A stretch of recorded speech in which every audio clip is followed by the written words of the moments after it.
President Trump believes your country can replicate this path. It's yours if you'll seize the moment. U.S. Secretary of State Mike Pompeo urging North Korea to follow the example of Vietnam to normalize relations with the United States. Pompeo made the comments during a visit to Vietnam. Earlier, talks between the U.S. and North Korea seemed to have hit a snag. The North Korean Foreign Ministry condemned the U.S. demands of Pyongyang as gangster-like.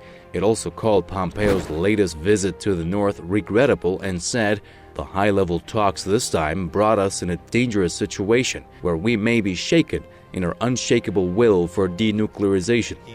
Pompeo shot back. So if those requests were gangster-like they are, the world is a gangster, because there was a unanimous decision at the UN Security Council.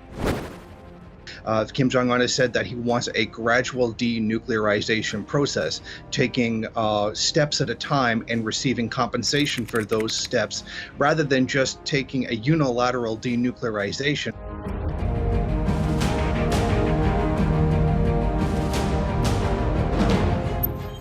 Following his talks with North Korean officials, Pompeo put on an optimistic face.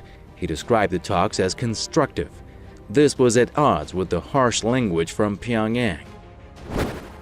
I think the fact that Pompeo came out positive means that they have made it clear to the DPRK that they're not willing to make a concession on a gradual decline, but want a single unitary moment which all of the nuclear technology is removed from the country. A media report called the latest negotiations between the top U.S. diplomat and North Koreans frosty.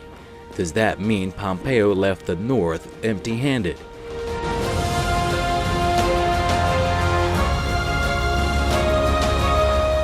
Analysts believe that it's highly unlikely North Korea will abandon its nuclear arsenal quickly, as demanded by the U.S.